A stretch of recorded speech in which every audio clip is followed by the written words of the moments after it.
ನಾವು ಏನೋ ಕೊಡೋದು ಯಾಕೆ ಬಿಡ್ಬೇಕು ಸರ್? ಈಗ ಹೋಗಿದ್ರಲ್ಲ ಅವ್ರಿಗೂ ನೀವು ಓಟ್ ಹಾಕಕ್ಕಿಲ್ವಾ? ನಾವು ಹಾಕೋದಿಲ್ಲ ಸರ್. ಅನ್ನ ತಿನ್ನ ಕೈ ಸರ್ ಇದು.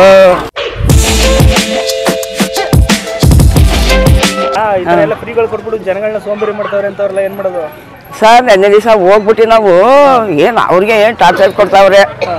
ಕಾಂಗ್ರೆಸ್ಸು ನೀವು ಹಾಕ್ಬೇಡಿ, ಓಟ್ ಹಾಕ್ಬೇಡಿ, ಕಾಂಗ್ರೆಸ್ ಅವರು ಭಾಳ ಇವರು ಹಂಗೆ ಹಿಂಗೆ ಅಂತ ಭಾಳ ಅವ್ರಿಗೆ ನಮಗೆ ಯಾವಾಗ ಹಂಗಂದ್ರೆ ನಮಗೆ ಹೇಳೋದು ಬಂದ್ಬಿಟ್ಟ ಸರ್. ಎದ್ದೆ ನಾವು ಎಲ್ಲಿಗೆ ಹೋಗಿದ್ರಿ ನೀವು? ನೆನ್ನೆ ಒಂದು ಫಂಕ್ಷನ್ ಇತ್ತು. ಯಾರ್ದು ಫಂಕ್ಷನ್? ಯಾವ ಪಾರ್ಟಿದು? ಯಾರ್ದು? ಇದು BJP ಇವನು ಕುಮಾರಸ್ವಾಮಿ. ಆ ಫಂಕ್ಷನ್ಗೆ ಹೋಗಿದ್ರಾ? ಆ ಫಂಕ್ಷನ್ಗೆ ಕರೆದ್ರು ಸರ್.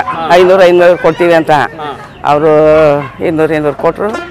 ನಾವು ಏನೋ ಕೊಡೋದು ಯಾಕೆ ಬಿಡ್ಬೇಕು ಸರ್? ಈಗ ಹೋಗಿದ್ರಲ್ಲ ಅವ್ರಿಗೂ ನೀವು ಓಟ್ ಹಾಕಕ್ಕಿಲ್ವಾ? ನಾವು ಹಾಕೋದಿಲ್ಲ ಸರ್. ಅನ್ನ ತಿನ್ನ ಕೈ ಸರ್ ಇದು. ಅನ್ನ ತಿನ್ನ ಕೈ. ನಾವು ಅವ್ರಿಗೆ ಓಟು. ಇಡೀ ಇದೆಲ್ಲ ನಾವು ಕರ್ನಾಟಕ ಎಲ್ಲ ಇದೆಲ್ಲ ನಾವು ಕಾಂಗ್ರೆಸ್.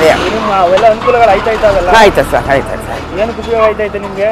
ಏನಕ್ಕೋಸ್ಕರ ಅಂದರೆ ನಮಗೆ ಬಡವರು ನಾವೇನೂ ಇಲ್ಲ. ನಮ್ಗೆ 2 ಸಾವಿರ ಬರ್ತದೆ, ತಿಂತಾ ಇದ್ದೀವಿ. ಅದ್ರ ಬಗ್ಗೆ ಎಲ್ಲ ಮಾಡಿ ಇದು ನಮಗೆ ಮಾತ್ರೆ ಇಲ್ಲ ಅಂದರೆ ಅದ್ರ ಜೀವನ. ವೃದ್ಧಾಪ್ಯ ದುಡ್ಡು ಇಂದಿರಾ ಗಾಂಧಿ ತಲೆಯಿಂದಲೂ ನಾವು ಬರೀ 50 ರೂಪಾಯಿಂದ ನಾವು ನಮಗೆ ಪೆನ್ಷನ್. ಬಸ್ಗೆಲ್ಲ ಫ್ರೀ ಮಾಡ್ತಾರಲ್ಲ, ಯೂಸ್ ಆಯ್ತಾ? ಈಗ ಕೆಲವೊಬ್ರು ಹೇಳ್ತವ್ರೆ ಇದನ್ನೆಲ್ಲ ಕೊಡಬಾರ್ದಿತ್ತು ಅಂತ ಹೇಳ್ತಾರಲ್ಲ, ಅದಕ್ಕೇನಂತ ಹೇಳ್ತೀವಿ? ಅದೇ ಸರ್ ಹೇಳ್ತಾವ್ರೆ. ನಾವು ಒಪ್ತಾ ಇಲ್ಲ ಸರ್. ಅದು ನಮ್ಗೆ ಕಾಂಗ್ರೆಸ್ಸೇ ನಮ್ಗೆ ಬೇಕು. ನೆನ್ನೆ ದಿವಸ ಹೋಗ್ಬಿಟ್ಟು ಅವನ ನಾರಾಯಣಗೌಡ ಅವನಿಗೆ ಚೆನ್ನಾಗಿ ಬೋಧಾಕೊಂಡು ಬಂದಿದ್ದೀವಿ. ಅವನು ನಾರಾಯಣಗೌಡನಿಗೆ ಬೋಧಾಕೊಂಡು ಬಂದ್ಬಿಟ್ಟ. ಕೇಳಿ ಸರ್. ಮುಂದರಿದ್ದೀವಿ ಸರ್ ಇವತ್ತು.